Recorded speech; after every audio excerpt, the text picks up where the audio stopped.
साथियों नमस्कार, आपका स्वागत है बुंदेलखंड नेचुरल्स में। साथियों, ये वर्षा का मौसम चल रहा है और पिछले लगातार कई दिनों से वर्षा हो रही है और आसमान में बादल छाए रह रहे हैं, सूरज भी कम निकल रहा है। तो ऐसे में हमारी फसलों में कई तरह की बीमारियां, कई तरह के कीटों का प्रकोप होता है। तो आज मैं आपसे बात करने वाला हूं वर्षा के मौसम में, विशेष तौर पे जब बदली अधिक होती है, वातावरण में नमी अधिक होती है, सूर्य का प्रकाश कम मिलता है, तो हमारे पौधों में एक विशेष रोग दिखाई देता है और ये रोग ढेर सारी फसलों में दिखाई देता है। यदि हम बात करें तो ये रोग कद्दू वर्गीय फसलों में या बेल वाली फसलों में सारों में दिखाई देता है। ये भिंडी में, बैंगन में, टमाटर में, दलहन में, तिलहन में, तमाम खाद्यान्न में ये रोग दिखाई देता है। इसे हम भारत में विभिन्न भाषाओं से नाम से जानते हैं। इसे हम चूर्णी फफूंदी रोग के नाम से भी जानते हैं, पाउडू मिल्डू भी इसे कहते हैं। बहुत सारे लोग इसे भभूतिया रोग के नाम से, छाजिया रोग के नाम से, चूर्णिल आस्था के नाम से जानते हैं। यह एक फफूंद जनित रोग है और ये रोग जब हमारी फसलों पे हो जाता है तो बहुत अधिक नुकसान पहुंचाता है। इसमें पौधे की बढ़वार छोटी हो जाती है, पौधे की उपज कम हो जाती है। यदि फल वाली सब्जियां हैं, सब्जी हैं, तो फलों का साइज कम आता है, पौधे मरने लगते हैं और किसान का ढेर सारा नुकसान होता है। तो आज हम इस रोग के विषय में आपसे संपूर्ण चर्चा करेंगे। ये वीडियो आप पूरा और अंत तक देखिए। इस वीडियो को देखने के बाद आप इस रोग के विषय में संपूर्ण जानकारी हो जाएगी और ये रोग खेत में आए नहीं, इसके लिए आप विभिन्न प्रकार के इंतजाम करेंगे और इस रोग को अगर आ जाता है तो कैसे कंट्रोल करेंगे, ये सारा चीज मैं इस वीडियो में आपको बताने वाला हूं। तो वीडियो अंत तक देखिए।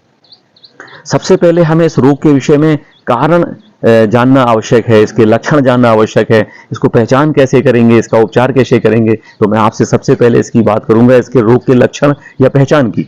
आप कैसे पहचानेंगे कि ये रोग आपके खेत में लग चुका है, प्रारंभ हो चुका है। तो सबसे पहले आपकी पौधों की, जो फसलें की पौधों की पत्तियां हैं, उन पत्तियों में ये रोग निचली पत्तियों से स्टार्ट होता है और आप देखेंगे कि आपके जो पौधे हैं उनकी पत्तियों में गोलाकार सफेद धब्बे दिखाई देंगे और फिर ये धब्बे आपस में फैल करके जुड़ जाते हैं और पूरे पौधे की पत्तियों के ऊपर, तने के ऊपर, इवन यहाँ के अगर फली वाला पौधा है, इसमें अगर फल लगा हुआ है तो फलों के ऊपर भी सफेद पाउडर सा पूरा फैल जाता है और ये पाउडर इस पूरे पौधे को आच्छादित कर लेता है। इस प्रकोप से अगर पौधा छोटा है तो इसकी पत्तियां छोटी रह जाती हैं, पौधे की बढ़वार रुक जाती है, फल बनने की अवस्था में फल का साइज छोटा हो जाता है और बाद में पत्तियां पीली होकर के सूखने लगती हैं और पूरा पौधा मर जाता है। इससे काफी नुकसान होता है। तो इस तरीके से हम इस रोग की पहचान अपने खेतों में कर सकते हैं। हमें देखना है कि हमारे खेत में पौधे की पत्तियों पे यदि पाउडर सा दिखाई दे रहा है, छोटा छोटा सा दाने पाउडर फॉर्म में दिखाई दे रहे हैं सफेद रंग के, तो आप जान लीजिए कि आपके खेत में प्रकोप हो चुका है। और इसका कारण क्या होता है?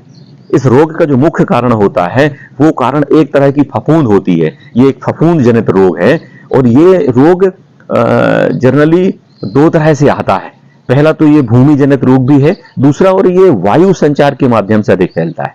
यदि आपके पड़ोस में कोई फसल लगी है, वहां पे इसका प्रकोप हो गया है, तो हवा के माध्यम से आपके खेतों में इसके फंगस के स्पोर्स आ जाते हैं और फिर आपके फसलों के पौधे को ये नुकसान पहुंचाने लगते हैं। कई बारी आपने पुराने खेत में पहली फसल कोई बो रखी होती है, उसमें ये प्रकोप होता है और आपने इसके पौधों को नष्ट नहीं किया होता है या भूमि उपचार नहीं किया होता है, तब भी आपके खेतों में ये रोग की शुरुआत मौसम के आने पे ही, इसके फेवरेबल मौसम आने पे ही ये रोग दिखाई देने लगता है।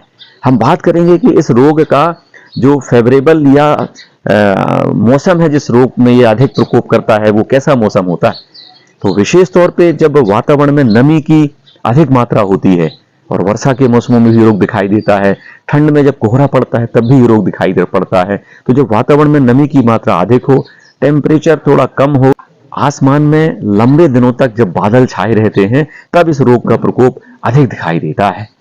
तो हम देखेंगे कि ऐसा क्लाइमेट यदि दिख रहा है हमारे पास, तो ये रोग सबसे पहले हमारे पौधों की निचली पत्तियों से शुरुआत होती है और निचली पत्तियों में भी पत्ती की जो निचली सतह होती है वहां पे छोटे छोटे धब्बे दिखाई देते हैं गोलाकार सफेद रंग के और फिर ये धब्बे बाद में बढ़ करके आपस में मिल जाते हैं और ये पाउडर के समान जो होता है, सफेद पाउडर के समान, ये पौधे की ऊपरी और निचली पत्तियों पे भी दिखाई देने लगता है, तने के ऊपर दिखाई देने लगता है। रोग का अधिक प्रकोप होने पे पूरे पौधे में पाउडर की समान संरचनाएं दिखाई देने लगती हैं, सफेद पाउडर जैसा, जिससे पौधा प्रकाश संश्लेषण की क्रिया नहीं कर पाता, अपने लिए भोजन नहीं बना पाता, इसकी पत्तियां सूखने लगती हैं, मुरझा करके पूरा पौधा ही सूख जाता है।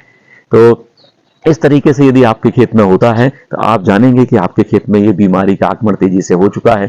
अब इस बीमारी से बचाव के लिए क्या करना चाहिए? यदि आप चाहते हैं ये बीमारी आपके खेत में आए ही नहीं, तो आपको कुछ थोड़े से प्रयोजन करने पड़ेंगे। उन प्रयोजन में सबसे पहला काम करना पड़ेगा कि आपके खेत में यदि रोग आ चुका है, पिछली किसी फसल में ये रोग था, तो उस फसल को आप जला करके पूर्णतः नष्ट कर दीजिए। इसके बाद आप अपनी भूमि का उपचार भी अवश्य करिए। और भूमि के उपचार के लिए जब भी आप नई फसल लगाने वाले हैं तो अंतिम जुताई से पूर्व आप भूमि में ट्राइकोडर्मा जो फफूंदनाशी है, गोबर की खाद में मिला के इसे रख दीजिए 7 दिवस के लिए। और 1 एकड़ में 2 किलो के मान से 50 किलो गोबर की खाद में ट्राइकोडर्मा छोड़ दीजिए 2 किलो, और पूरे खेत में बिखेर करके इसको जोत दीजिए। आप प्रयास करिए कि जब भी आप इन फसलों को लें, आप इसमें संतुलित खादों का प्रयोग करें। विशेष रूप से जिंक, पोटेशियम और विशेष रूप से सल्फर और कैल्शियम की आवश्यकता आपकी भूमि को होती है इन रोगों से बचाव के लिए। तो आप प्रयास करिए कि आप प्राकृतिक या ऑर्गेनिक खादों का प्रयोग अपने खेत में अवश्य करिए। इसके लिए आप गोबर की खादों का, FYM का, नाडेप खादों का, वर्मी कंपोस्ट का या और अन्य तमाम तरह की खादों का प्रयोग अवश्य करिए। इससे ये तमाम तरह की जो माइक्रो न्यूट्रिएंट हैं ये संतुलित मात्रा में आपकी भूमि में आ जाएंगे, जिससे आपकी फसल में रोग रोधक क्षमता अधिक बढ़ जाएगी और आपकी फसल में ये रोग आने से फसल का बचाव करेंगे। दूसरा आपको क्या करना है कि प्रयास करना है जब ये फसल आप लगावें तो आप पौधों में वर्षा के दिनों में जल भराव की स्थिति निर्मित ना होने दें। और जैसे ही आपके खेत में ये रोग का प्रकोप होने का वातावरण बनता है, ये मौसम बनता है, लंबे समय तक बादल रहते हैं, वातावरण में नमी की मात्रा अधिक रहती है, तो आप ऐसे समय में आप जो खट्टा छाछ है या मट्ठा है उसमें कॉपर का तार या कॉपर का कोई भी धातु डाल करके आप इसे 21 दिन तक सड़ा करके रखें। और ऐसे मौसम के पूर्व भी अपने खेत में आप इसे आधा से 1 लीटर तक प्रति टंकी के मान से रोग की अवस्था के अनुसार स्प्रे कर सकते हैं। आप गाय के दूध में, कच्चा जो दूध होता है गाय का, उसमें आप लगभग 500 ग्राम दूध, 400 से 500 ग्राम दूध प्रति 15 लीटर के टैंक में डाल दीजिए। 5 ग्राम हींग और 5 ग्राम हल्दी डाल करके आप ये स्प्रे कर सकते हैं, तो आपके खेतों में ये रोग नहीं आएगा। यदि आपके खेतों में ये रोग का प्रकोप दिखाई देने लगता है, अधिक दिखाई देने लगता है, तो आप इस स्थिति में बोर्डो पेस्ट का भी 10% सोल्यूशन बना करके अपने खेतों में डाल सकते हैं, जिससे ये रोग कंट्रोल हो जाता है। यदि फिर भी आपके खेतों में ये रोग कंट्रोल नहीं हो रहा और भयंकर स्थिति से ये रोग फैल रहा है, तो आप अपने खेत में घुलनशील सल्फर 50 ग्राम प्रति टंकी के मान से डाल करके इस पूरे फसलों में स्प्रे कर सकते हैं। तो आप देखेंगे कि ये रोग जिस स्थिति में है वहां कंट्रोल हो गया है, तो आपका आने वाला जो नुकसान है वो नुकसान भी रुक गया है। तो आप सभी साथियों से निवेदन है कि आप अपने खेतों में नियमित विचरण करें, नियमित घूमें, अपने खेतों का अवलोकन करें, फसलों का अवलोकन करें, और यदि कोई रोग आपके खेतों में स्टार्ट हो रहा है उस रोग का पहचान करें और पहचान करने के बाद उसका उपचार अवश्य करें। इस तरीके से यदि आप प्राकृतिक और ऑर्गेनिक तरीके से अपनी फसलों का उपचार करेंगे तो वो जो फसल निकलेगी वो प्राकृतिक या ऑर्गेनिक फसल होगी, जिसे खा के आप स्वयं स्वस्थ रहेंगे, आपका परिवार स्वस्थ रहेगा, देश स्वस्थ रहेगा, आप समृद्ध बनेंगे, देश समृद्ध बनेगा। तो आप सभी साथियों से निवेदन है कि आप भी इसी तरीके से कृषि करिए, जागरूक रहिए और आपके जो फसलों में नुकसान होने वाला है उस नुकसान से बचिए, लोगों को जागरूक करिए। धन्यवाद। जय हिंद, जय बुंदेलखंड।